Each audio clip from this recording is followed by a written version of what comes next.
Tune in! Turn on, baby! It's Frito and the Freak, LuchaWorld Podcast, number 35. Or is it 36? 30. Or is it 37? What is it, Frito? It's 35. It is 35. What do you know? The Freak is right for once. He actually answered a question correctly. A question. And he's going to take some hair shots in this episode. Stay tuned. No money shots, but hair shots. Tune in! And away we go, ladies and gentlemen. This is Lucha World. Yes, we are the overlords of Lucha World, the overlords of the Lucha Land, and we're here to cover the buzz of the town today, which is Lucha Underground. I have two questions for you, Kurt, to start the show. Oh dear. First question, did you friend Ku Klux Klan number 1 on Facebook? And my second... Wait. Did I friend Ku Klux Klan? You know I wasn't going to friend Ku Klux Klan onto... The second question is about the whip that you wanted me to buy Elena to use on me in our yes, actually, delights. Second question, did you watch Blue Panther versus Bobby Zavala? Oh dear. From like July. Okay, now July. that's... It's like already... No, actually it was August, I think. Yeah, now that's something you have every right to call me out on, and yes, I will buy a whip for Elena to smack me around with, because I should have watched that match by now. Yeah. And that should be my punishment. I should be punished. I should actually continue this show by Vandal Drummond must be punished. I think I should continue the show the same way we always continued Slam and Stand, our tradition, asking you if you watched any wrestling shows. So we'll just go down the list and ask you if you watched any of the shows. Let's go down the list, yes. Did you watch WWE Raw? Wait a minute. Oh, you did? Oh my God. Did I watch No, that was the week before. I watched a little bit of Dolph Ziggler versus somebody. Yeah. And I just... okay. You know what I've noticed lately, like with Raw? I've been watching the first 2 hours, then I just stopped watching it afterwards. Really? Yeah, it's like there's something worth watching those 2 hours. Nah, probably not. But it's like I think I'm just lazy. I'm working or doing something else, and it's like 2 hours are going on, and then at the 2 hour mark, I'm like, I think I'm done. Yeah, I had a little time to kill, and I turned it on, and it was who was he wrestling? It was just. There's a halfway point where I just stopped watching. Yeah, it was just a match, and the crowd seemed as unexcited about the match as I was. So I think after 3 minutes, I went back to watching something else. Yeah, we're on my DVR probably. Yeah, so, okay, next show. Next show, did you watch TNA? I think it's on Wednesdays. Is it still on? Is it on Wednesdays? Or Thursdays? Is it still on? I don't know if it's still on. Name me 5 people Name me 5 people on TNA's roster. I am proud to say I cannot name 5 people on TNA's roster. Jeff Jarrett? He's not there anymore. Is Bobby Roode still there? Yeah, he's still there. Okay, he's still there. Yeah, as a truck passed, actually it's an RV passing by. Oh my God, it's a TNA truck. It's the TNA RV telling us to watch Impact on Wednesdays. Is it on Wednesdays? I don't really care. I don't know. Is Dixie Carter on the truck? She is kind of cute. Yeah, she is hot. Did you watch CMLL's show? Any of their shows? They've got so many. I watched the one show that usually is worth watching. Lucha Azteca? Yes. I saw the first 2 matches. I saw Dragon Lee. We'll get into more of the show later on. Okay, we'll go into that. But yes, I watched the first 2 matches. Okay. Did you watch any of the other ones? No? That's it? Lucha Underground. What other show? Do you know there's another show starting on Sunday? Another Lucha show. Yes. Wait, another Lucha show? Yeah, but you have to like one of those Spanish cable packages. Oh dear. Where? Teleformula? Do you have Teleformula? No, but I love the name. I just want to subscribe to a channel called Teleformula. Yeah, well, you guys subscribe to like the 40 channels that come with it. All Spanish from different parts of Latin America. It's a show where I think it's like all these legends are going to be on it. Mm-hmm. It's like, it doesn't seem very... Teleformula, just so people if you haven't seen... I'm warning anybody who hasn't seen Teleformula, Lucha shows on Teleformula. If you've never seen Lucha on Teleformula, you're not missing much. Oh, not missing anything? Yeah, you're just... Are the Lucha shows, are they independent shows? Are they CMLL? In the past, they had CMLL and the Guadalajara version. Mm-hmm. And I think they might have had Puebla for a while, too. And like they mixed it up every once in a while. And then they also had IWRG.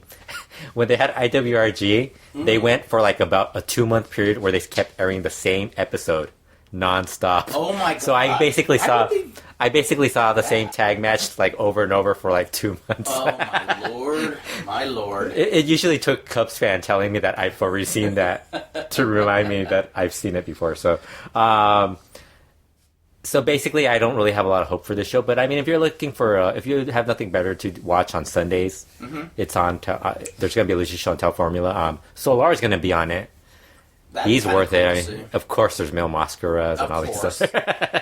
You know, when I say legends, it's like a warning to anybody who's gonna watch. I think if you're into like the nostalgia of lucha, yes, it's something you want to watch. And it's something I would dig, but of course my Spanish sucks, so I probably wouldn't get much. I have no idea who's going to even call the action team. Now, it's funny, because if it was 5 years ago, you'd watch and it. I heard there was a lucha show, I'd probably say, should I invest in this this packet of channels? The thing is, though, so many things on any network can move so quickly into YouTube.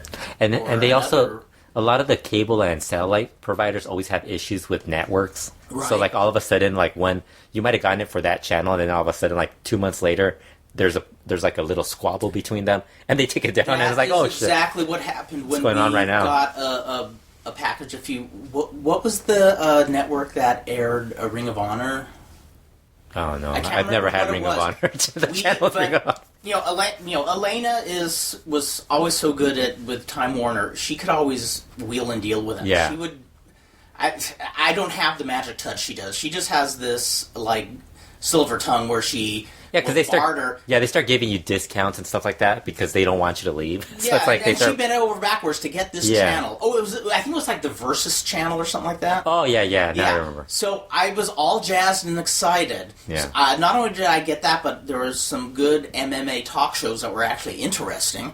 And 1 month later, the channel got pulled and it became National Geographic Channel. So it got better then. You got a better channel. What are you complaining about? Well, I must say you could see Lockdown, or the Women in Prison. That one show with women in prison, like it's just women in prison. You know? Oh wow! The life of Orange is the New Black. It's just real life. Orange is the New Black. But neither one of us have the El Rey network. We do not. But we both have Unimass, so we've been watching the Spanish Lucha Underground. Well, actually, you told me you were watching the Spanish. I actually been watching I've actually seen the English version, thanks to like somebody else sending it in, and now they're posting it on YouTube more. Yes. So it's like, I've actually had a chance to hear Met, Striker, and Vampiro. And I finally got to hear them this morning because when you told me that it was on YouTube, I went there this morning and. There were several sources where I found the English. Yeah, because I think when I first got it, there was like only one source. Now that there's like 5 people like posting it, it's like, wow, that's the age, the technology age we're in now. So what'd you think of the show? I got to be honest. Overall, I really, really liked it a lot. You did? A lot. I will tell you the things I like about it. It's 1 hour. That's actually the first thing I love. It's and you know, I don't know, but I didn't notice. I know a lot of people who have it on El Rey Network were complaining about the commercial breaks, but I didn't think there were. I think they're getting the same commercial breaks on Unimass, but I think what it is that since we're watching Lucha, we're used to all these commercials. We're used to commercials. Like it doesn't really make a difference. And I gotta say, on the feed I saw the total time of the show was around 45 minutes, and that doesn't seem that...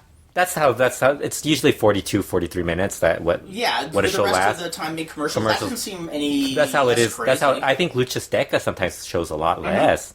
I think I've counted where they've had like 30, well, also because my affiliate sometimes cuts out the beginning of it, so it's like I'm getting like a lot less, so it's like, why am I getting like, it's always like 38 minutes, but I think, I don't know, like, I don't know if I don't notice the commercials as bad as I used to on Galavision. Because remember they used to have those Galavision commercial breaks that would go like 5 minutes long. Yeah, I remember it was... Because I mean, there were long breaks. It was almost like it was a paid commercial with a little lucha thrown in. This wasn't like this. I mean, I know we complain about Lucha Azteca, we complain about all these other channels having a lot of commercials for lucha, but none of them had as many commercials as Galavision had. No, like in not a row, even. Yeah. all together. Like I remember CML would have like that 5-minute break, then they'd show you that one 30 seconds of that girl telling you what's going to be on the net on upcoming shows, then another 5-minute break, and it's like, holy shit! By the time you're done with it, like they're showing you the final 2 minutes of somebody getting kicked out of getting pinned or something. Yes, exactly. It's just like, eh. Yeah. Well, okay. The strong points. What I really, really like about the show, it's a 60-minute show. Mm-hmm. They do, little speaking parts similar to what they have been doing in American wrestling for years now, but they don't go on for 20, 25 minutes. And it kind of feels short and to the point. Yeah, and they're more like movie style too, like a little more cinematic. It's not like somebody being asked like they're not turning and going, Mil Muertes, what do you think of your upcoming match? And yes, exactly. And he doesn't have to talk. It's like they show you a video of Mil Muertes, or like when Chavo was upset. And Dario Cueto comes over and puts him down, being a disgrace. Chavo was great in that. Yeah, because Chavo didn't even have to talk. That's the other cool thing. He was restrained. These guys might be the first group that actually figures out you don't have to speak to be, exactly to be a wrestler. I mean, because you're sitting there. If you're getting into it, you're sitting there. You want to say, "Kick his ass, Chavo," and he's sitting there restrained, like he wants to blow up. And I think it's really. It's not just good wrestling. I think it's good TV. It's like. I only watched one novella. How do you say novella? Telenovela. Back when I worked at the post office late at night, there was a woman named Pilar. The rest of us, none of us spoke Spanish. None of us were Latino. But she said, "Could we watch this one novella?" And she would narrate it for it. Before we knew it, we were totally drawn in. You guys are all into like, what's going on? Seriously, it was like something out of a sitcom. You mean she married her brother? Yes. And he's admitting he's going to the devil as he lies there dying, and we were wrapped up. But that reminded me. Yeah. It reminded me of a lucha novella. And yeah. I don't know. It works for me.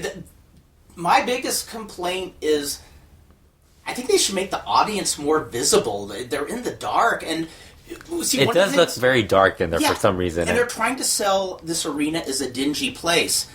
And you can't tell it's a dingy place because you can't see the fucking place. All you can see is that the mat is a little underpaid for it. You know? Well, they made it look a little like worse for wear because, I mean, when we went, what they have is like some powder on it.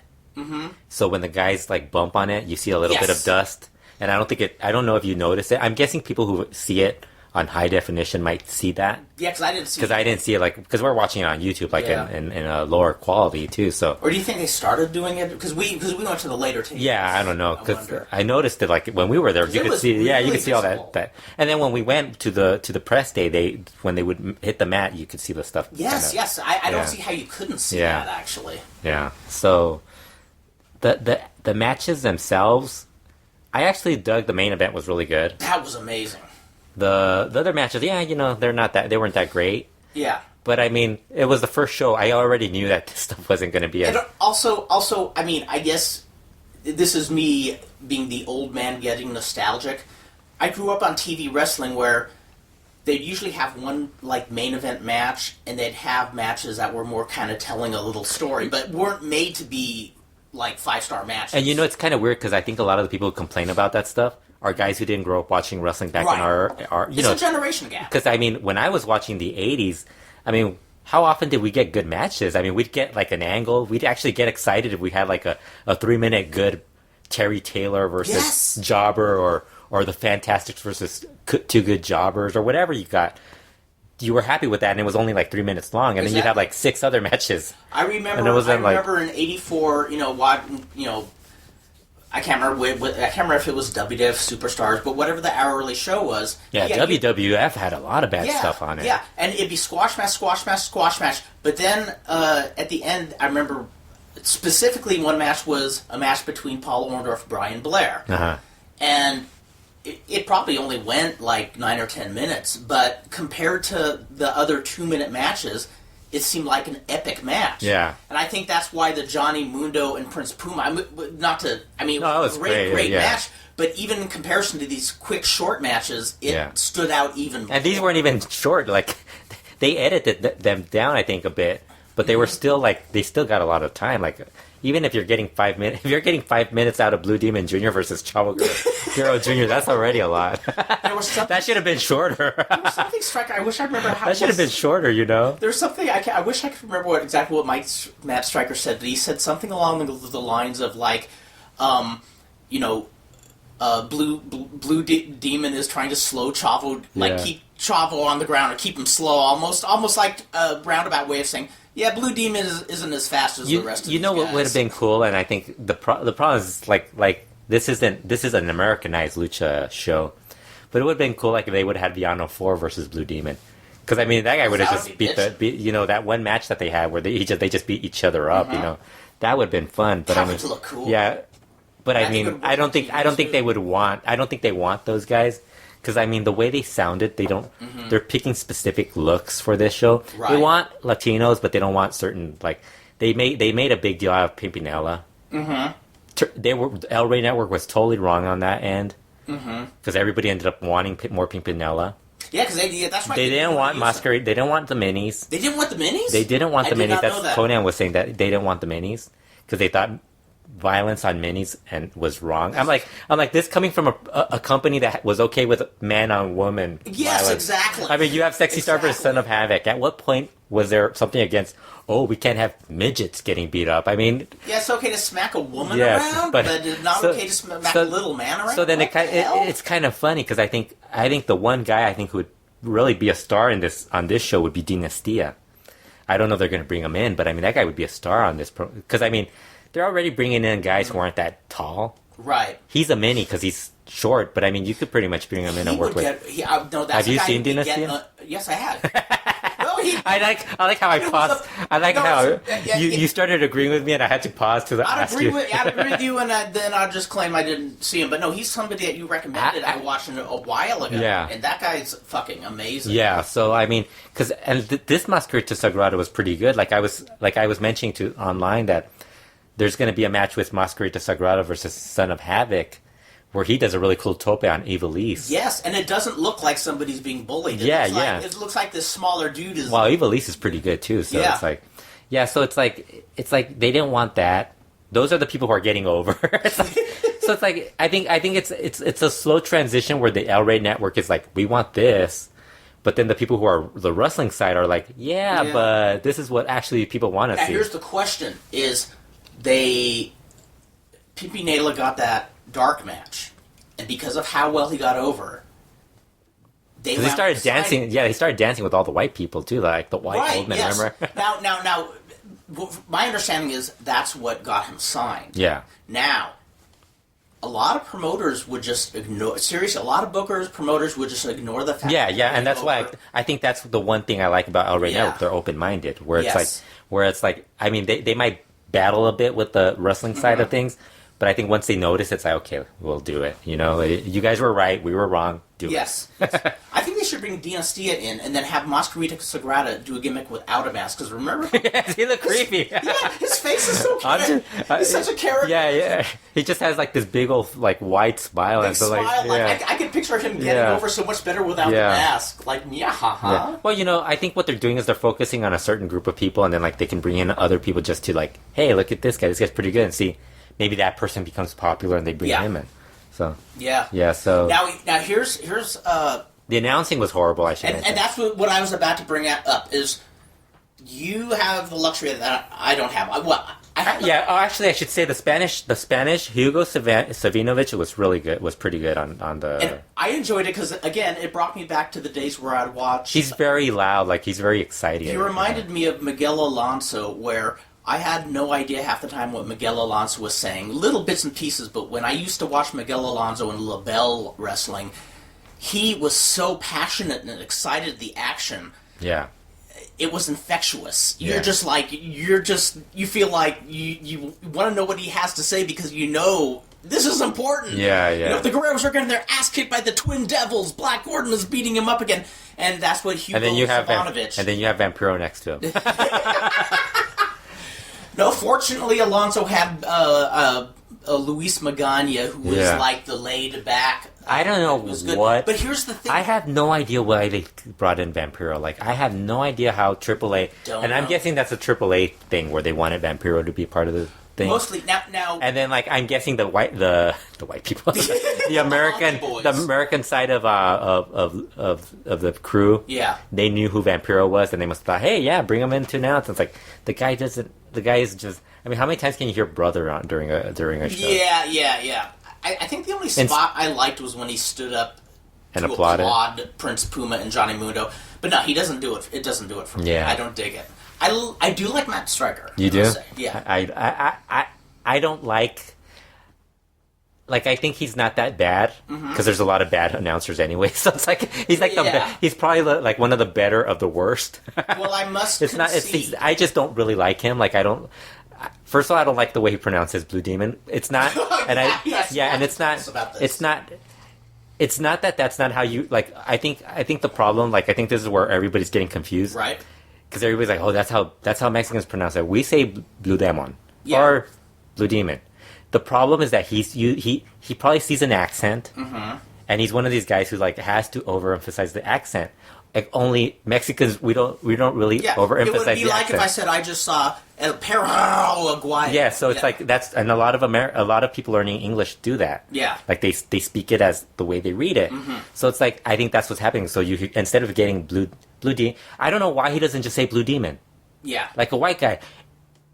I mean, Blue Demon's been in the U.S. how many years? That's the name. It's an English name. It's not a Spanish name. It's not like it's not Demonio Azul. If it was Demonio Azul, then you have to say, oh, if he said Demonio Azul, I wouldn't be as upset. But it's Blue Demon. What the fuck are you, like, you don't have to translate it. I must admit, even though I always say Blue Demon, that's how I say it. You're just as bad as Matt Striker. Oh my god. Why do you call him Blue Demon? Well, because El Santo Cavernario... But it's not saying Blue Demon. It's Blue Demon.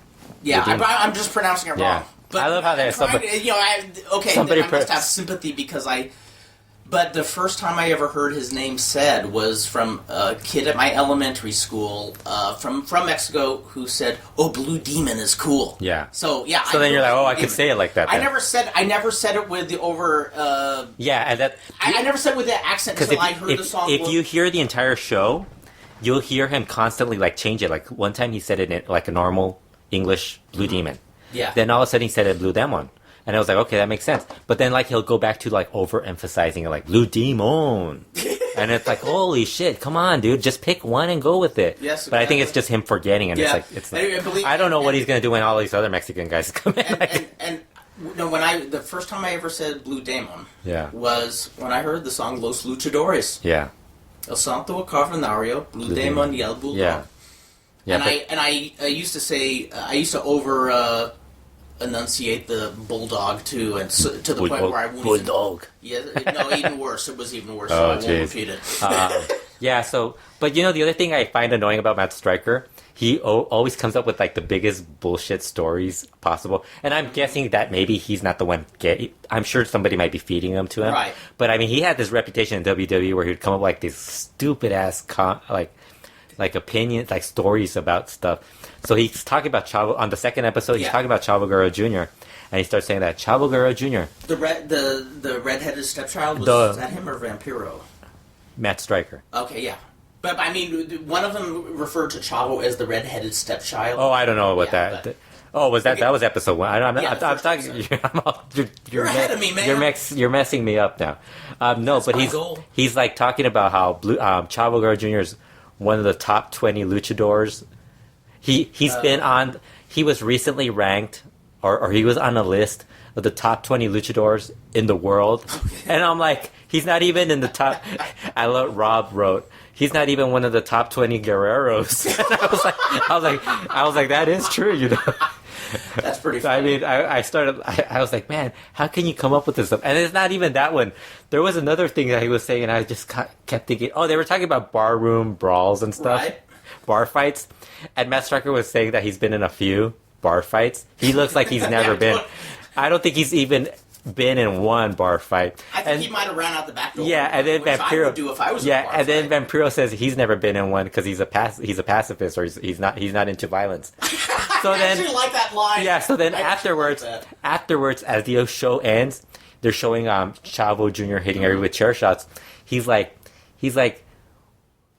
and he's talking about how he's a violent person. How Vampiro, this is too much for me, and I'm a violent person. And I'm like, dude, what is it? Are you non-violent or are you violent? Make up your mind. But I can't stand the amount of times. A violent pacifist. I can't stand how many times he says brother on the show, like nonstop. Brother, we're not. This is. Yeah, it's a very unconvincing brother. You know what it is? It's not that they're like really bad. It's that they don't have somebody calling the action. Mm-hmm. They need somebody who's like a lead announcer, like somebody who knows what's going on. Like, yeah, well, I think that's because they were doing moments where they wouldn't call the match. Mm-hmm. They were just coming up with like, and the first episode I understand because I mean it's your first episode. You got to introduce this is Lucha Underground, you know all that stuff. Tell them who they are and everything. But like the second show, they were like talking about like Conan. I don't like Conan, and he's gonna do the whole thing where he's like, you know, there's an angle coming. Yeah, where he doesn't trust. He doesn't think Puma should trust Conan, which I'm guessing might actually end up happening, like a turn or something at some point. Yes, you never know. Here, what I do like about the announcing, what I like about the announcing about Matt Striker, and you just like him because he probably shook your hand or something. No, I never. No, I didn't want to like him ever since I heard about that scam he tried to pull on the public school system. Oh, really? Doesn't he seem like he'd be like that type of guy? Like he seems like the type of guy because he looks like a very friendly guy. Like everywhere I see him, very friendly, very like talkative, positive. Looks like a nice guy. But he just seems like one of those guys you can't trust. Well, those are the people. Seriously, if you read stuff about con artists, that's the first thing a con artist does, is he makes you feel like you're very close friends. He agrees on your political and religious views to the point where it's suspicious. He just has that personality. He's that vibe. Yeah, but I like him here because there have been so many different attempts to do wrestling TV shows where the announcing is just, where did they dig up this announcer? Remember we talked about that one Klein Rock pay-per-view where Hijo de Santo and Blue Demon Jr. were had a match. This is an exciting match. This is like Coke versus Pepsi. You know, I mean, they're the overexcited. Yeah, and they don't really say anything about the match even. Yeah. I mean. At least Striker has some. Can't believe you said Kevin's name on this. Now he's going to be upset. Kevin's a great guy. But you saw that pay-per-view, didn't you? That. I mean, come on, man. and Kevin's done some great stuff, but that wasn't one of them. Yeah. I cringe to say it, but man. Well, a lot of it is like, there's so many people who like give you opinions and stuff, and like you need an announcer. How many announcers are you going to find? Like, there's not a lot of guys out there. Yeah. I guess I will say the show he did, the last one with I don't remember what it was called, the Masked Mania show. They had a lot better announcing, but they were using different guys, I think. Mm-hmm. Yeah. So now, since you got to hear the Spanish feed, got to hear Hugo Savinovich, tell me your impressions of him and just. I hate him. No, just kidding. No, I actually he did a better job, like just calling the action. Because I think, like, if you watch the Johnny Mundo versus Prince Puma main event, he did a better job of calling the match than Striker and Vampiro did. Because Striker, like, there were points where they would like stay silent for a bit, and they weren't calling anything. Whereas Hugo was going like, "Oh, this is exciting!" Like he knows how to get excited. Oh, I got into it. Yeah, so he was getting into it. But I mean, I don't expect these guys to know every move, so it's like that's something I've never been like worried about. Like I don't get like because I don't know them. Like there's so many wrestling moves that are done. Yes. I don't even remember half the shit that's like going on. Like well, but if you're a commentator, if you're a commentator, you should yes. You need to know at least the basic moves. So at least that's the one thing. At least Striker is getting like the Moonlight Drive and all this stuff that they're the main moves. But like there's guys who like they don't. Whoa, what was that? like Vampiro. Vampiro's like the type of guy who would do that, like because he did that on Triple Mania. What do you call that move? Like you don't say that. You just make it up. You're supposed to be the authority. Yeah, you're supposed to just make it up. That's quite the kick or something. Well, the embarrassment. Because how hard is it just to say drop kick? Like even if it's like a super kick or a kick, you don't have to like be a chem or whatever. It doesn't have to be anything complicated. I don't show some confidence. Yeah, it doesn't. People aren't gonna like if you don't like make it seem like people are going to know you're just bullshitting. Now, is there anybody, if you could have your druthers and you could pick if I could pick color commentator? Actually, English, I wouldn't know. If I had to pick somebody who would announce Lucha Underground, there's only one person. Jose Manuel Guillen. Yeah. He's the only person I would pick from Tercera Caída.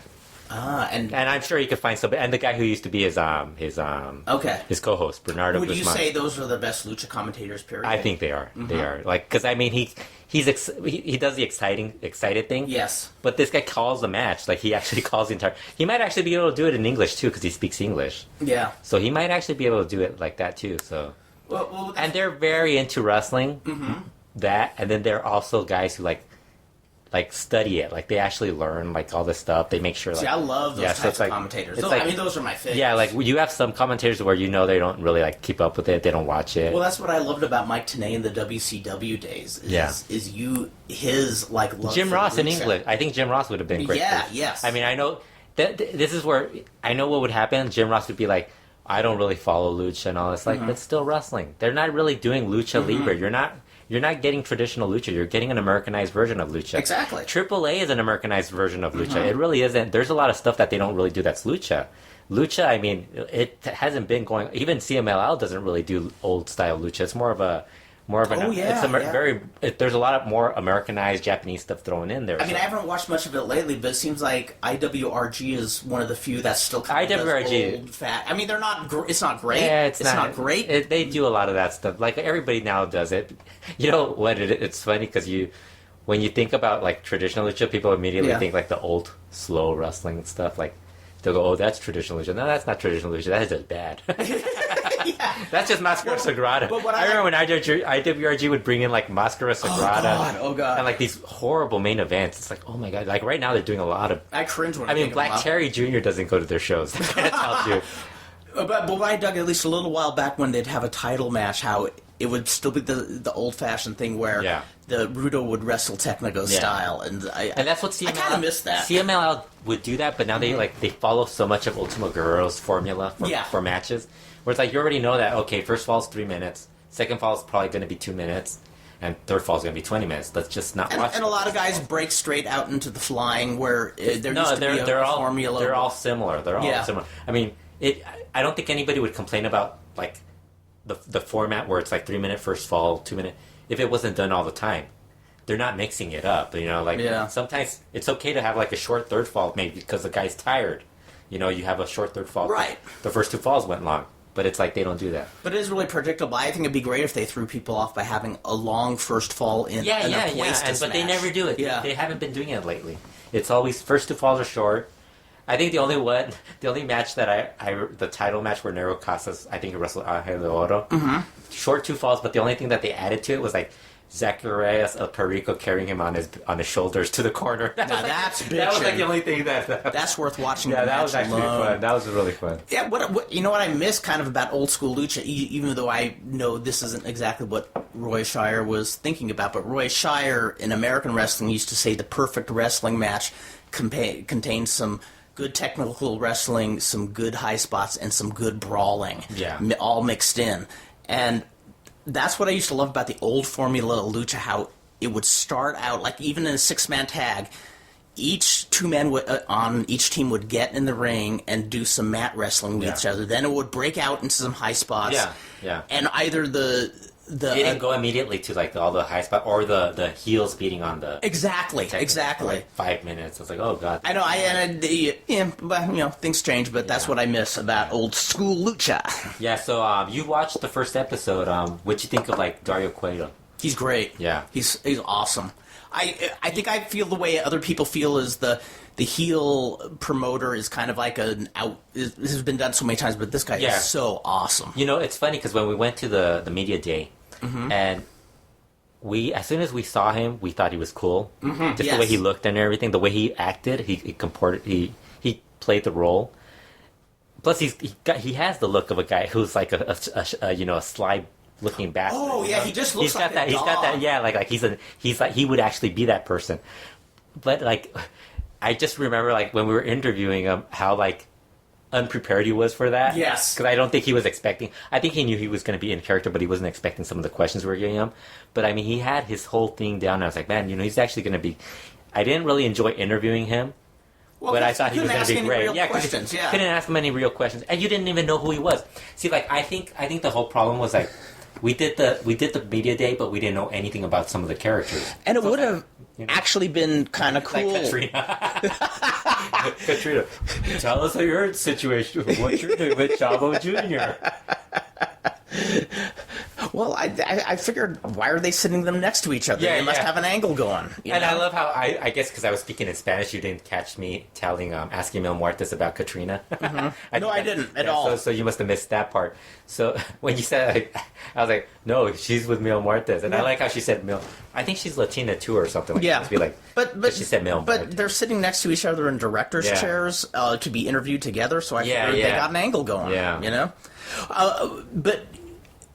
yeah, this guy was so cool because he's an actor first. Well, and the thing that's frustrating is it would have been actually fun to ask him just as himself. How'd you get this gig? If you're an actor, how'd you get this? Yeah, what do you think of this whole lucha thing? He looks like the type of guy who would be like a crime boss and like one of those like I think we might have mentioned this, like a CSI or no, something not a like CSI, that? but like those old remember those old those like American Ninja or Chuck Norris, yes.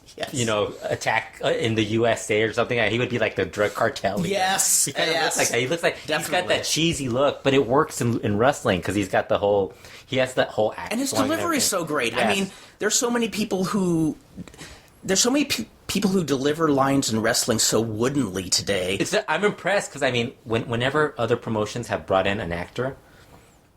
Like, not a famous actor, but an actor to play a role. Like, when TNA brought in that one lady to do that character that was, like, saying something about one of their... I think it was AJ Styles. That must have been the night I missed watching TNA. Well, no, I just know it because somebody mentioned how horrible she was, and I saw it, and I was like, oh, she is horrible. But then, like, WWE also did the same thing with another... Like, they did an angle like that. And the actors were so bad.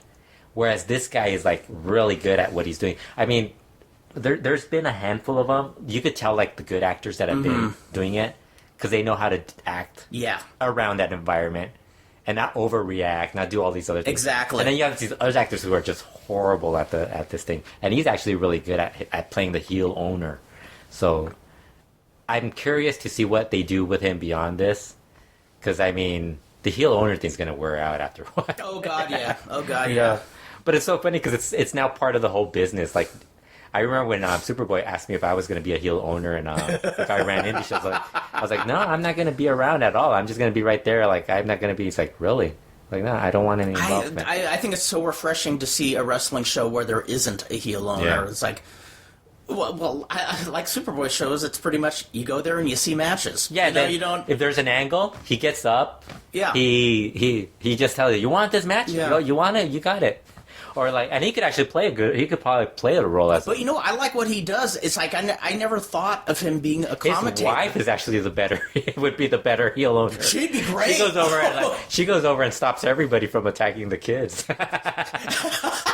It's true. Or like from messing around with the chairs. She's always all over the place. No, she could. She would be great. But when I hear him commentating again.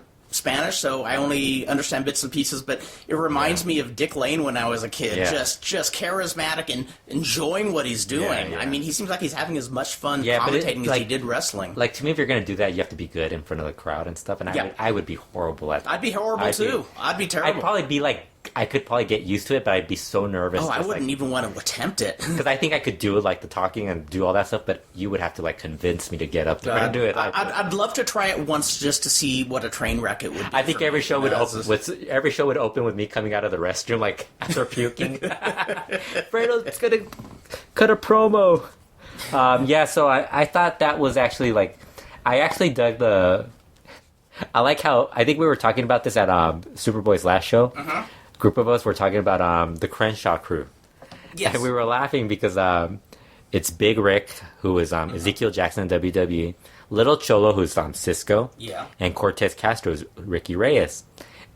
So we're backstage and we're talking about all these guys, and I asked one of the guys, I go, when's the last time you've seen a gang in LA that is made up of a Mexican, a black guy, and a Cuban? And the guy, one of the refs, says, hey, I've seen that before. And I'm like, where? He's like, I saw that in the movie Colors. And I was like, oh my God, you're right. Yeah, so I thought, yeah. So every time I see them, but he plays. I like the fact that he like the second episode. He's they have the tag match and they have Big Rick just sitting on the steps, smoking a cigar. So is it kind of like when we went to the tapings, how he's kind of more this guy who just gets in there? Well, the first taping we went to, he actually wrestled. He wrestled Puma. Oh, that's right. Yes. This is Kurt. This is Kurt's not remembering going to a wrestling show. But what I remember is I remember everybody else. This is why Kurt's not the person to ask who were the plants at these shows, because And my memory's getting worse. I actually counted like at least. I keep thinking that one guy from Lucha Boom, the ring announcer, was paid by them to be like in the crowd. Don't you think so? Yes, like, because he was the loudest person. I do. He's not in the first 2 episodes. I didn't see him in the first episode. Did you see him in the first? No. So I didn't see anybody in the first episode. The crowd was too dark. The only person I saw was Deshaun 2 Cents, the guy I told you that. Oh yes. The hot tub reviews, the reviews in a hot tub. I mean, No, you're right that I remember Ezekiel's match very, very poorly. But what I remember is him like going to the outside and the other two wrestling. Yes. That's what I mean. I remember him sitting in the chair and observing. Yes. There were times where he would get out because he wasn't. Yeah, it was like the other two guys were doing all the work and he was doing the power. They hide him a lot. Like for people who are wondering, they do hide him a lot on this. So if you see like Big Rick versus somebody, assume he's going to be hidden quite a bit in the match. Yeah, and he's not going to be in the most of the match.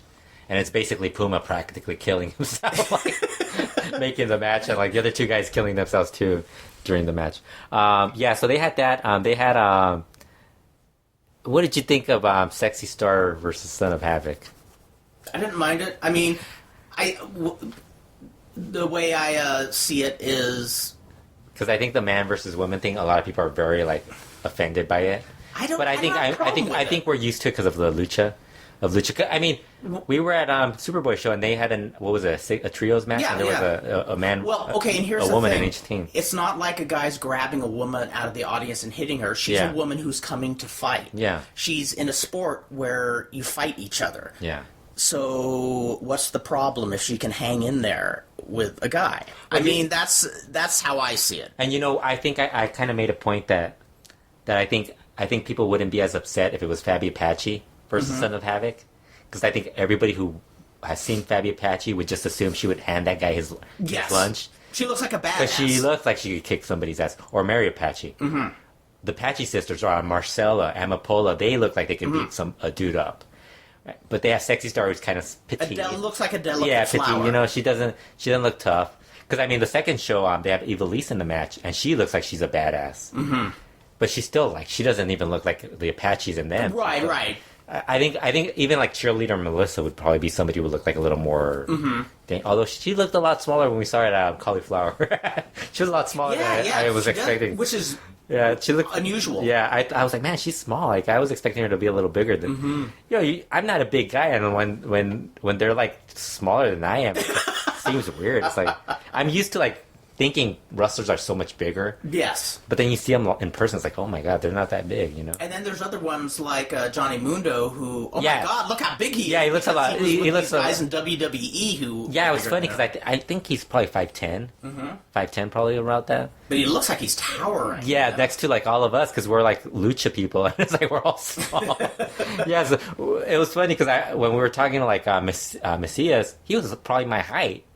A little, I think he might have been a little taller, but he kind of, I think, just bulky. He's bulky, but he didn't look as tall. He looked bulky, definitely not. And then I think maybe the bulkiness made him. And then Ricochet looked small. Yes. Some of the other wrestlers looked a lot smaller too, because we saw Cholo and all those guys, Chavo, walking around. They looked small.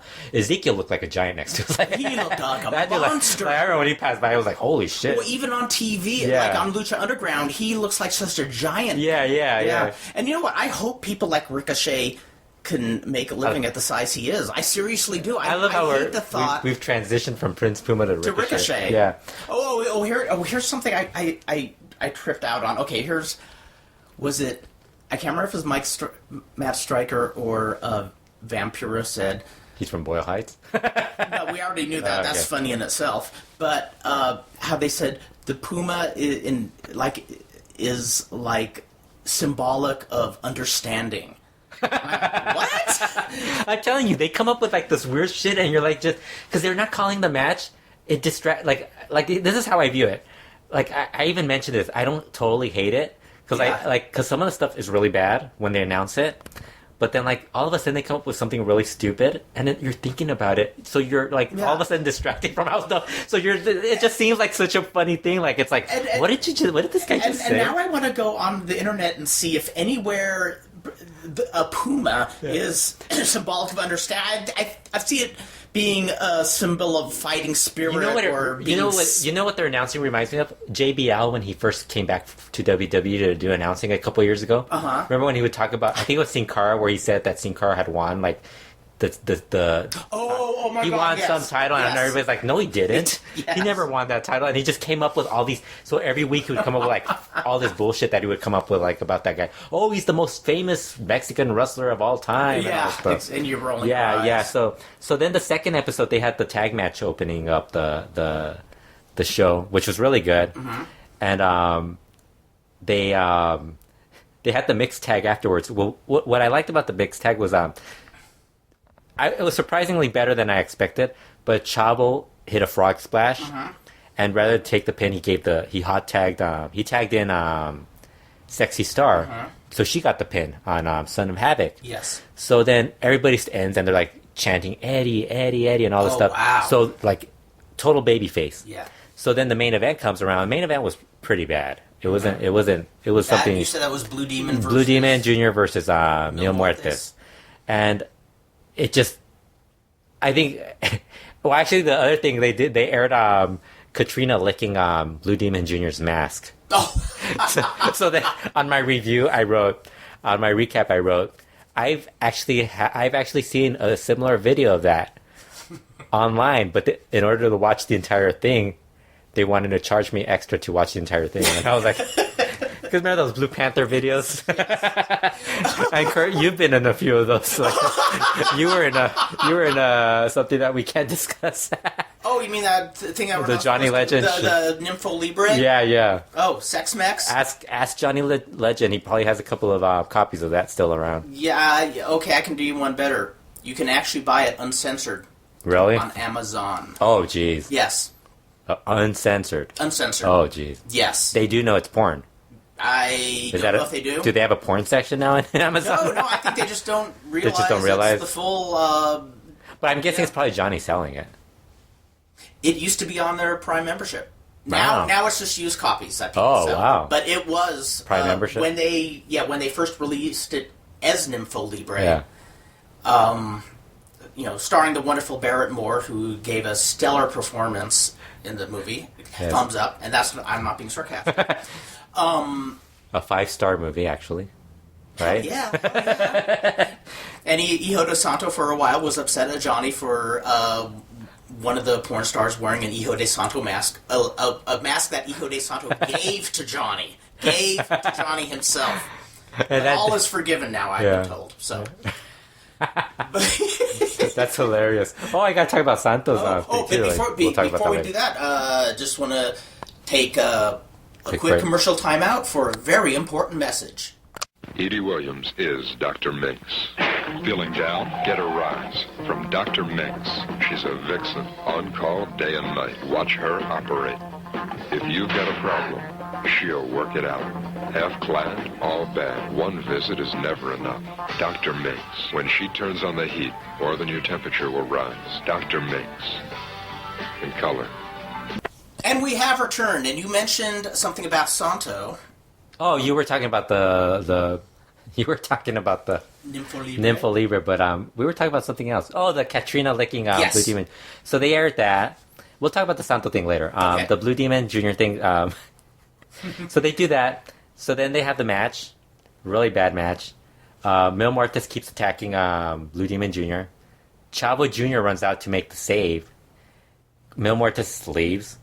Chavo Jr. has the chair. Blue Demon Jr. goes over and taps him on the shoulder to thank him. Mm-hmm. Like, I guess he's going to thank him. And Chavo Jr. whacks him over the head with the chair. So then in come two refs. He knocks out both refs. I think he punches both refs. I don't know if he chair shots. How are the chair shots? It's not as bad initially. Good. Then Famous B and B-Boy come in. Mm-hmm. I love how I could name these guys because they're local. We see Famous B every once in a while. So then he whacks them. It's going to be funny when like if they end up using like Acero Dorado or guys like that. It's like, oh, we see those guys like Superboy's kids. Oh, we know them. We'll just say their names. It doesn't matter. And then Sexy Star runs in. And Sexy Star, the storyline they gave Sexy Star is that Blue Demon Jr. and her have been... Blue Demon Jr. has known her since she was a young girl and has helped her train and everything. So she comes in. She begs Chavo not to hit her, not to hit him, to stop attacking him. So then Chavo's like telling her to get out of the way and everything. She gets up. He whacks her over the head with the chair. And that's where people complained about the chair shot towards that. Right. But she raised her arms up. So it wasn't a complete. Then that's no big deal. Yeah. So then. Because that's my problem with hair shots. Chair shots. Chair shots. Not hair shots. Not hair shots. If somebody gave me a hair shot, I'd be pissed off. Yes.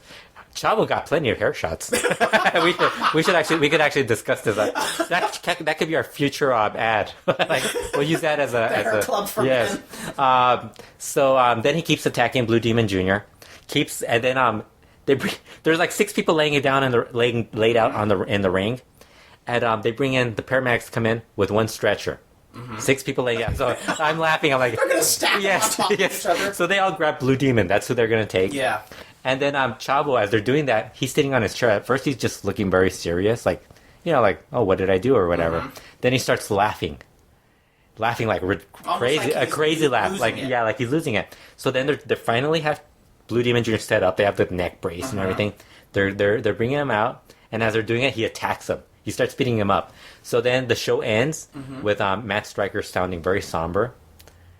Like talking about how and Vampiro's like when Chavo's beating everybody up, he's like Chavo, es chingon or something, or pinche culo or something, culero or something. He said something like a bunch of bad words. Dirty. Yeah, a lot of bad words. They can get away with all the Spanish words on this. So then as Matt Striker's sounding very sad, you see the ambulance drive away with Blue Demon Jr. And I thought that's straight out of Antonio Peña's. If you remember all those things, like remember that one time, like they attacked. I think they attacked. Can't remember they attacked La Parca, and then Antonio Peña and some other guys left with La Parca to take him to the hospital. And then late in the show, Antonio Peña or somebody else comes back, not riding the motorcycle, but on the back of somebody's motorcycle. Remember that? I didn't see you that. never saw No. it? I could have sworn I've seen I that. wish I did. Yeah. And then I wish I did. And then as soon as I saw that, people who've seen AAA like for years, they're going to remember this stuff. If they start pulling this stuff out, and I don't know why they don't just take stuff that Peña came up with. They got to do the one spot where they had brought in, when they debuted the Headhunters, they had this really cheesy looking truck, and they had like this, it was this makeshift looking trailer on the back, but it wasn't a trailer. It was like a poster promoting the show. Right. But it was covered. It was like a boxed in, you know. So you see like Cibernetico's face and everything. So the heels, I think it's Connect and Cibernetico, start brawling on the outside. They go into the crowd. They go outside. They're brawling outside, and as they're brawling outside, all of a sudden those that box rips. The poster rips, and out come the Headhunters and attack. See, I love shit like that. I can't remember the attack Connect or Cybernetico, but they started attacking. I love stuff like that. That's stuff like Terry Funk when he would be in remember they would bring him or Abdullah in a box. They would always do that. Yes. Well, 2006, it was it Cybernetico and Macias who had the coffin match? Yeah, they like did the ending. Probably loved that. One of the best. When they dump it into the sea. Because I love that. That was basically done like a season ending type of thing too. Like because it was Guerra de Titanes, where you're like, that's the end of it. Because that ended Mil Muerte, what was his Muerte Cibernética? That was his name back then. Right. Messias was that back then. Yes. And that was the ending of him. For that, I think he left for about 6 months. I heard so many people say, "Oh, that was crap." I thought that was brilliant. Yeah, because Cybernetico even covered himself. Like he wore like the robe and stuff. Remember, like a druid and everything. Like he had druids and everything. They're parading down the street. That was so awesome. Oh my god, that was cool. So I thought, man, they got to do that. They got to like go through. Oh, they must. I hope they do. I hope they do. Yeah. So like I dug both shows and like those were like the weaker shows too. Because I mean. As the shows go on, the matches get better. The stuff we saw, I enjoyed immensely. The show we went to, I thought the first show we went to wasn't as strong. Because, I mean, the good matches were the dark matches. Remember that? That's true. I think the opening match was, I can't remember who it was. The second was Pimpinella. Pimpinella versus Pentagon. Actually, that might have been the first match. No, that it was the second one. It was the second That was pretty one. That was good too. But then the rest of the matches were okay, but it wasn't like... Yeah. I think the opening match was the one that we were like, oh, that was really good.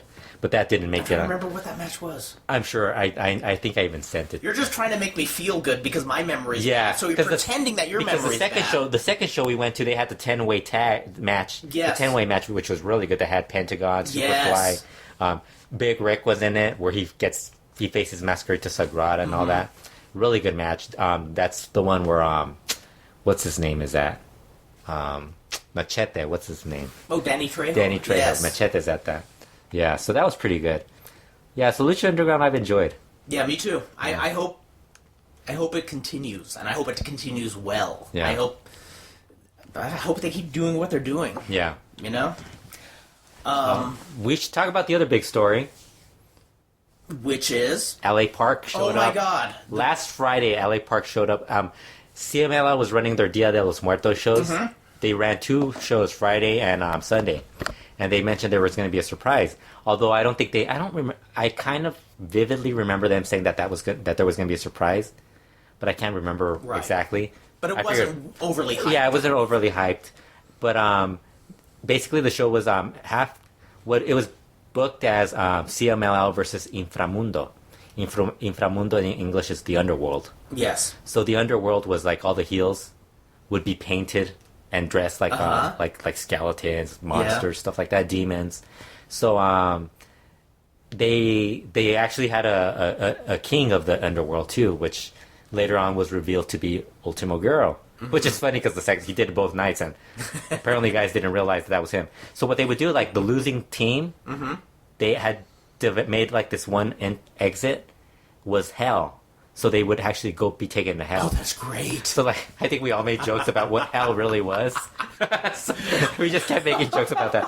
Hell is watching Thunder wrestle. Yes, they took him. You know what? In an Iron Man match. Yeah, you know what it was? They took him in there and like it's just the remember that old they had that one old backstage area that was like a couch, and they had a big flat screen TV, and it's just Thunder being played out the whole time. In an Iron Man match with El Negro. Yeah, so I think it was after the semi-main event, LA Park showed up with Hijo de LA Park, challenging CMLL.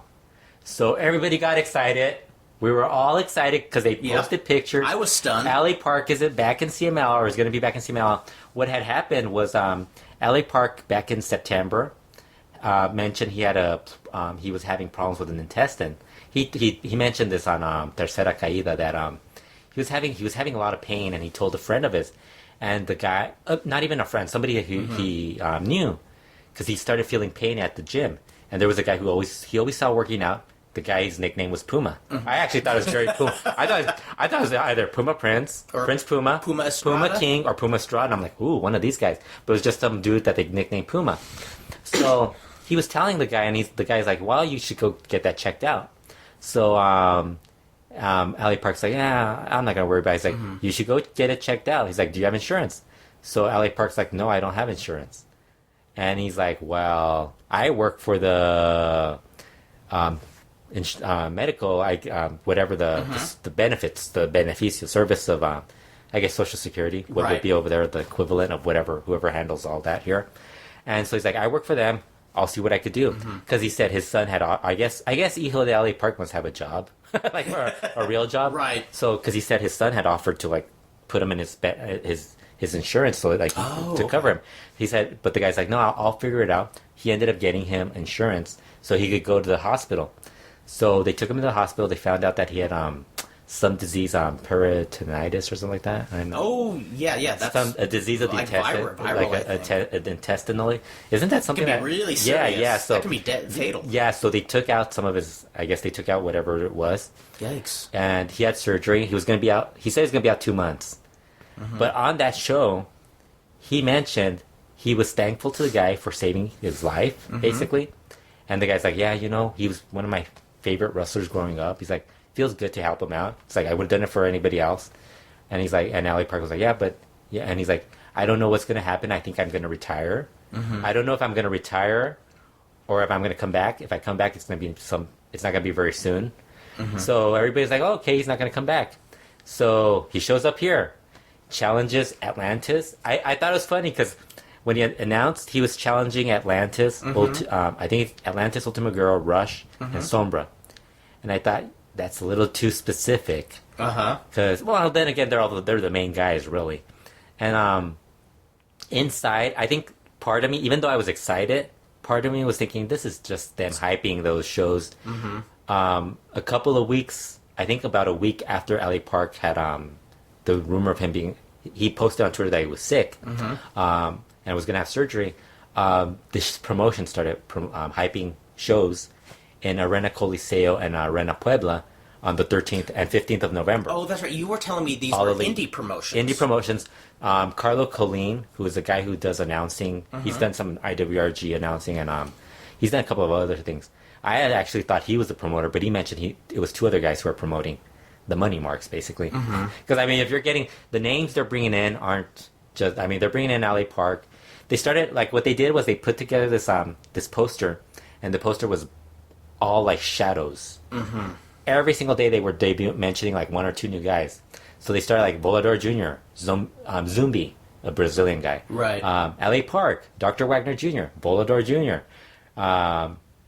Atlantis, Chavo Guerrero Jr., Hernandez. And I'm like, this seems a little weird. That's a weird mix. That's a weird mix. And because indie guys, the US guys, and then, like, CML guys. And then Chavo Guerrero Jr. works with Lucha Underground, which basically is tied in with AAA. This seems like something that's going to end up being an issue. Might not be. So then we're like, that seems kind of weird that LA Park would. So then LA Park shows up at this thing. So I thought, it might be just for that. But then he starts talking about, oh, you never know, maybe I'm good. He did another interview after that, and he starts talking about that he's going to be part of CMLL and all this stuff. And then he's like, they asked him about Dr. Wagner Jr. He's like, well, you know what? First he has to apologize to Paco Alonso, and then he has to apologize to me. Wow. No way, he said that. That was his, but that's a promo. Right, that's a promo. And then maybe he could join CMLL. But then afterwards, yesterday, the All Elite promotion held a press conference, and they mentioned that LA Park's appearance was basically him promoting the All Elite shows, and that they plan on running other shows. And it's like, oh, great, these guys aren't gonna. This is basically similar to all this other stuff. They paid for his appearance and stuff like that. I'm guessing. What's weird is why CMLL would and why would CMLL? Because what was so upsetting to a lot of fans before they found out the other stuff was they were like, why isn't CMLL bringing up that why aren't they bringing up LA Park on anything? Like, they didn't mention him on commentary. Like, they had the Sunday show afterwards, no mention of him. They had the CML Informa show afterwards, no mention of him. I mean, people were asking, like they were asking me, why don't you ask about LA Park on the thing? And I said, they're not going to answer it. And then I asked them if, and the other thing is they had Ultima Girl as a guest. It's like, what the fuck? How many times are they going to have fucking Ultima Girl on this show? So, he's been on the show, like, I think since August, he's been on the show for like 8 times. Because basically. He thinks highly of himself. Yes. Because he's the booker. The promotion is basically... we'll talk about this also. Like, well, I could talk about this right as soon as I say the LA Park part. So then nothing, no mention. Right. So then everybody's upset at CMLL for this. Then they announce this, and it's like CMLL looks like retarded and stupid. I was going to say, either they have just done the stupidest thing. They got paid. I mean, sure you got paid. But it's one payoff. One payoff, and you offended all your fans. Because all these fans were thinking, oh, LA Park might show up at some point. Yeah. And so now everybody assumes that tonight, we're doing this on a Friday afternoon, so probably Friday night, Dr. Wagner Jr. might show up at this thing. People are going to get excited about it, and it's not going to mean shit. Because it's just those 2 shows. Because it's either the stupidest thing they've ever done, which I hate to say it, but is likely... or the most brilliant thing they've done by keeping their mouths shut and have Parker come back, quote, as a surprise. Yeah, and then they don't... So it's either the most brilliant thing or the stupidest thing, and I hate to say it's probably the latter. Yeah, because I think, I'm thinking, maybe this opens the doors for Park and Dr. Wagner Jr. to come back at a later date, but I don't think it's going to happen. Oh, we better pause it. Somebody's calling. It's Conan. A very important commercial... time out. That call was actually Conan. He wants me to book season 2 of Lucha Underground, so expect a lot of midgets Yeah. A lot of parrots in the audience. And I will make a guest appearance as the ring boy. Yes, the ring boy. Yes, trying to get a job in the dressing room. So back to be a ring boy. The sad part is it was Conan, but it was Conan Big. Yes, yeah. Conan Big wanted to know if somehow, you know what would be funny? Because I think Conan actually has my number.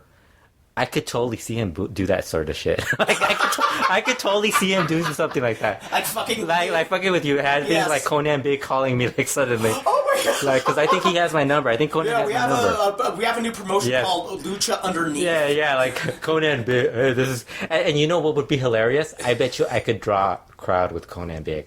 That would be. Think about it. Conan Big versus you as Lucky Pierre. Yes. A midget.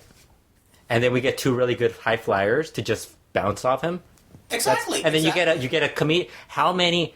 We're in Los Angeles. We have a lot of Spanish B-level celebrities. Yes, exactly. Like radio disc jockeys. We'll bring in Johnny Legend. Who love doing wrestling. Mm-hmm. Who I'm sure wouldn't mind getting like joining in on that feud with Conan Big. Totally. I think we would draw like 500 people or 1,000 people. Lucky Pierre will marry one of the minis. Yes. You know, hey, I think we got something big going here. The show will be what's that? Oh God, that show. Cold Street Wrestling is coming your way. With Conan Big as our star. Actually, Conan, go ahead and do it. Now that I'm thinking about this, we would actually have like the biggest promotion. Conan, call Fredo fuck with his head. Yes, we end up like people would be like, how is Fredo pulling this off? And they'll totally forgot that we just got done talking about LA Park. Semi-main event, women's Jello match. The Jello match, which is something that my friend in Monterey gets criticized for. Oh my god! Which drew a lot of people. So. Seriously, they did that and drew people. I think it was. I don't know. Right. I don't remember a Sexy Star or. Jello match: Lucky Pierre versus Mariah. Yes, there you go. Or you versus who's the? Oh God. Actually, who's the female wrestlers in there? Actually, Datura is the only one I remember now. Datura? Crystal. Hudson Envy. Hudson, I'd love to wrestle Crystal. Hudson Envy. Crystal. Oh, yes. Yes. Yes, I think Crystal's cute. Or bring back Thunder Kitty. Wouldn't that be Yeah. She rocks. We would be able to pay her because those actually drew well. So there you go. We're there. We're there. So we're gonna be Llaves y Candados, LA. And it should be okay. It'll be so low budget Jello match that it's not even Jello. It's just the powdered Jello. It's the Jello powder. We do an homage to old school, and we have like a really old guy wrestle like a good looking female wrestler. I love it. Okay, so back to LA Park. It's just I think whatever they got paid, they're probably just gonna they're gonna lose because fans are gonna be so upset that they didn't like go with it. Because I immediately was thinking it's idiotic if that's what they've done. But okay, the thing is, am I remembering correctly? And I get these guys are big egos and stuff like that, and it might like. But I mean, you already have Ultimo Girl like practically booking the entire promotion around him right now. Yes, the guy is nuts. I mean, every the two shows headlined Ultimo Girl versus Rush, Ultimo Girl versus Atlantis, and then like CML Informa has had Ultimo Girl on every single show, and they're not even like promoting stuff. Like usually they'll have like something like hyping the upcoming show. This time it was just Ultimo Girl was on there, like because he was the king of the underworld. It's like it's like if anybody was foolish enough to hire me as a booker, the one thing I could tell you that I would do correctly is I would book myself, but I'd book myself in openers or the second match. Yeah, I think the biggest mistake. I don't think Ultimo Girl would book himself in openers. No, he wouldn't. But see, that's what I think is the dangerous part. Is I don't mind. Is even no, he's good. It's not. He's good, but it's like it's too much sometimes. Because I mean, where's Terrible? And we've seen that. Why hasn't Terrible been interviewed on like CML Informa? But see, that's the thing.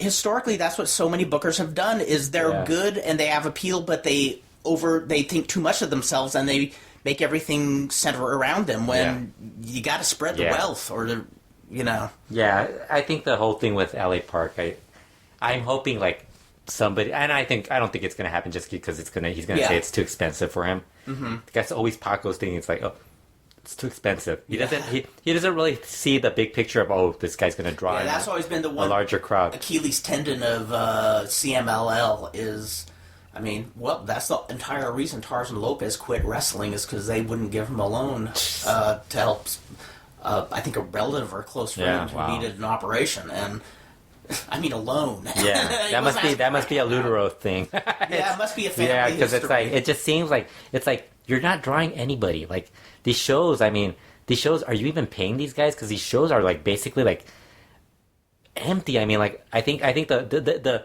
Halloween shows did well. Yeah. But I mean, the Dia de los Muertos shows. I mean, but I mean, there are shows where you're just watching, like, and they're not really good shows either. Cause it's Right, like, and we've talked about this, that they could do this forever because they own the arenas. They're not losing money, but it's because they're not. But they could be doing so much better. yeah, it's like they could be doing like gangbusters. It's so funny because I was watching some of the, and maybe somebody who watches all the shows will disagree with me, but I was watching CMLL shows, all of them, and they go through like series where one of them's better than the other ones, but it's like never the same one that's the better one. Right. It's always like different ones. Like sometimes Cadena Tres used to be good, better than the other ones. Sometimes the Sunday show would be better, and now like Guadalajara's show, whatever they're doing, whoever's doing the editing for the show on the 52MX show, it's a lot better than the other stuff. But then it's like it's the one group that they really don't really like. They don't really mention it or anything. Right. There's really no mention of like Guadalajara. It's like, oh wow, it's like there has to be some way where they could actually like mix everything. Because Friday's the one show that actually is like, that's the only one that's really going to draw a large crowd. Yeah. Because I mean Tuesdays, I can't see Tuesdays really ever being big.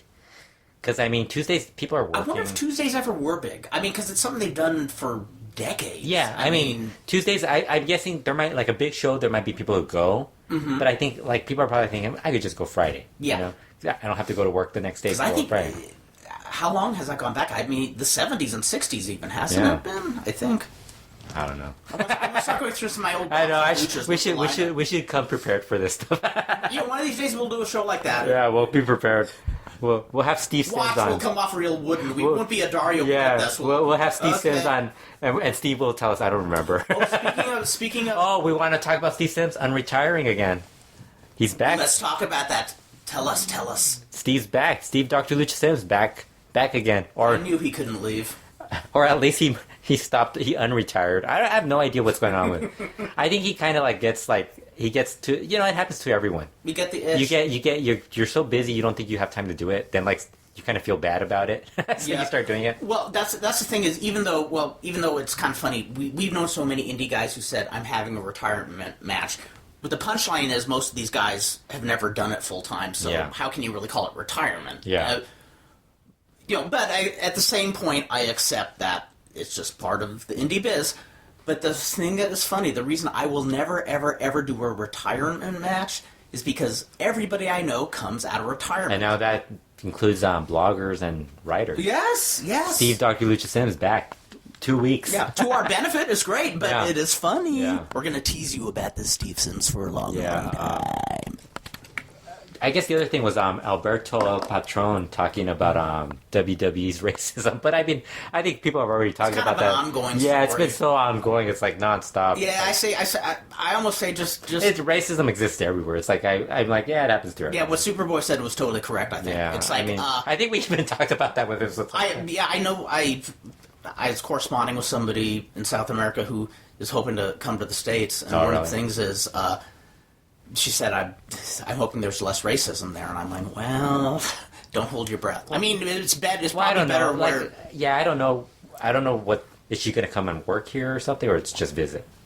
Work here, yeah. Work here? Yeah, so I mean, it's work environment, that's where you're going to get racism. Yeah, it's not, exactly. It's not like if you're going to the store, you're not going to get... Like, you might get somebody who's like, oh, look at that guy or something. It's not as bad as... Yeah, it's somebody in Peru, and I think that it's... to be honest, I think she would like it better. And single.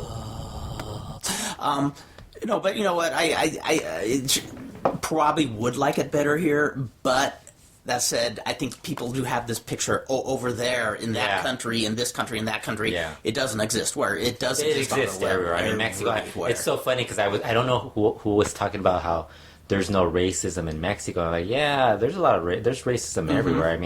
I mean, just here, like I remember when I first moved here to LA, like hearing what Mexicans call like the other people, like what they call white people or black people, stuff like that. Asians, I mean, dude, how many times have you gone to like lucha shows and the Mexicans are calling the no matter what Asian it is, they're chinos. It's like Chinese. It's like that dude's not even Chinese or like Vietnamese or like right, like exactly. Yeah, and yeah. You get that all the time. Well, and that's something that until recently, even just like in my Caucasian circles, everybody, I remember like in the 70s, 80s, everybody say, "Oh yeah, they're Chinese," and I'm going, "No, they're Vietnamese." Like whatever. Yeah. Say. So it's like, and I'm like, it's like I think there's that's not necessarily like it's racism, but it's not necessarily something that's bad. But then there's like this horrible racism where it's like they're talking shit about you. Oh god, yeah. It's got to be like. And I'll say like in the workplace, that's where it's really bad. I mean, because everybody says racist jokes and stuff like that. Well, one of the things I like about Kurt, I mean, come on, Kurt, you're like the most. We gotta stop you. Like I'm the honky man. Stop racist. We gotta stop honky guys like me. Yes. No, one of the things I like working for the county, a county job, is one thing I'll say is it's a pretty much no tolerance. Yeah. On that kind of shit, and they go through with it too. Yeah, you know, it's. I mean, it's much better than it was 50 years ago, but it's always going to be an issue somewhere. And I think it's going to hurt WWE if they're trying to recruit Latinos, especially from Mexico, because I think they're going to think. First of all, it's hard enough that they don't speak English, and they have to learn a different style and do all these like steps to get to be in WWE. They're going to have that in their back of the head. Oh, they're also racist. So I know they're going to talk shit about me. So then when you're talking, when you see two people, hey, this has happened at indie shows, where guys who don't speak Spanish think the guy's talking about them. Yes, it happens. Yes, exactly.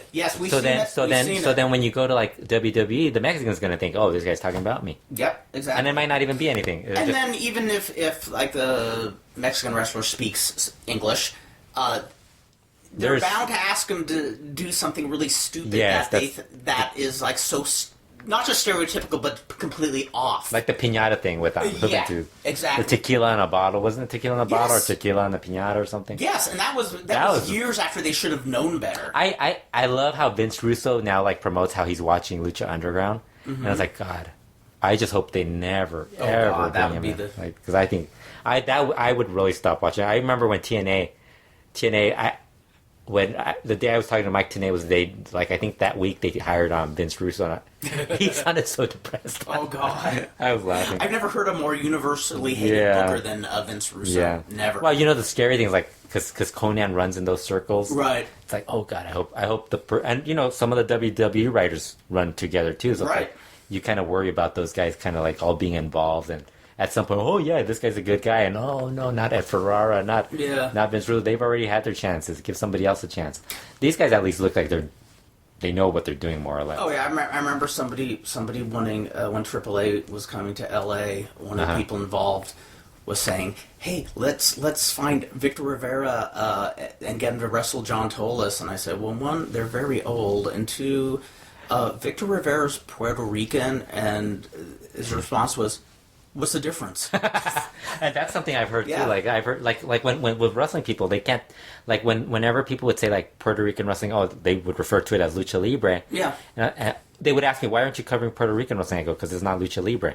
And they're like, but it's in Spanish. I go, yeah, but Mexico, Mexico's lucha libre. Like I don't cover Argentinian wrestling. I don't cover Brazilian. I don't cover like LA. What I cover is like.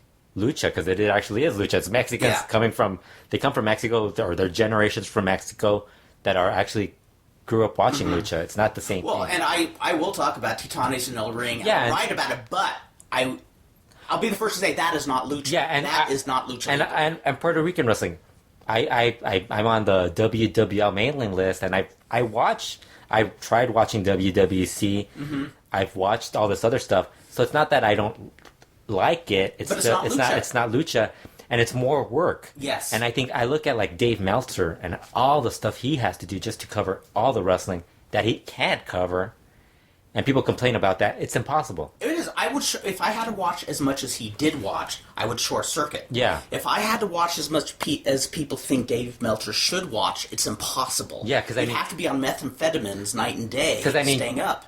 And that's why Brian Alvarez hired David Bixenspan to watch everything. Yes.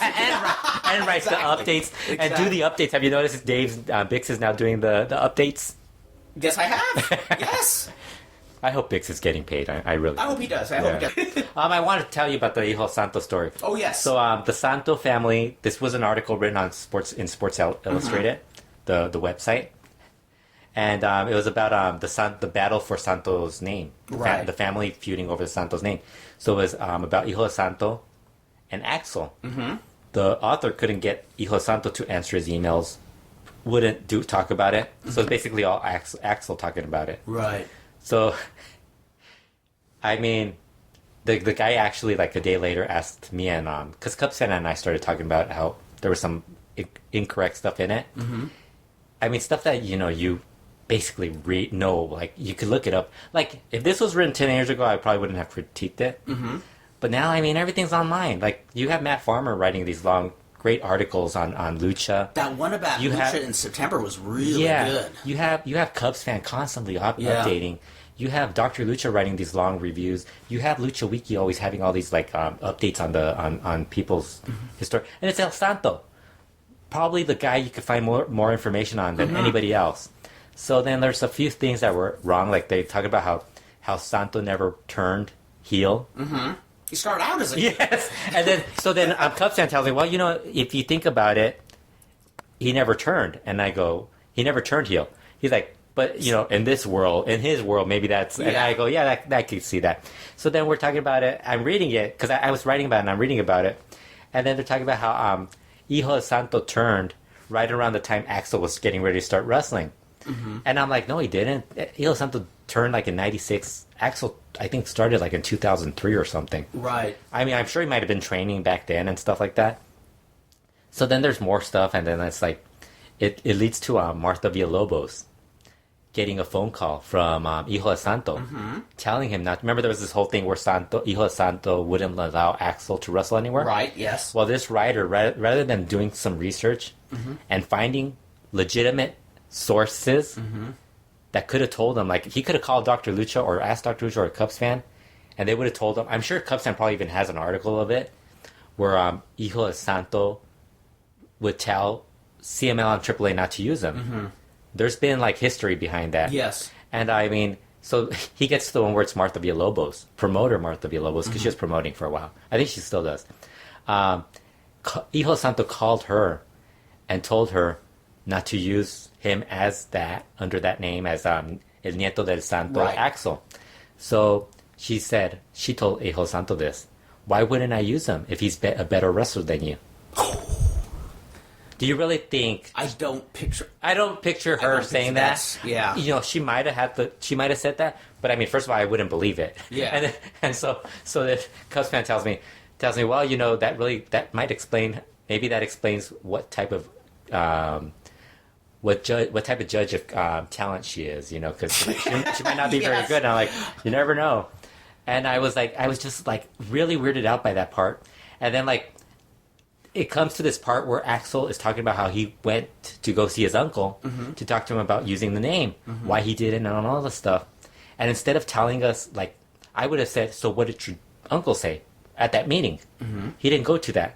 He went to this other part where he was on a TV talk show, and Axel was talking about how having this problem with his uncle and stuff. And then so his uncle got very upset at his TV appearance and told him not to use it and was going to demand him and like sue him and stuff like that. So then it gets to the part where Axel talks to Hijo Santo's son and tells him, what are you more prepared? What do you rather be, El Hijo de Santo, or continue on with the name of Santo? And that his son, his cousin couldn't answer the question.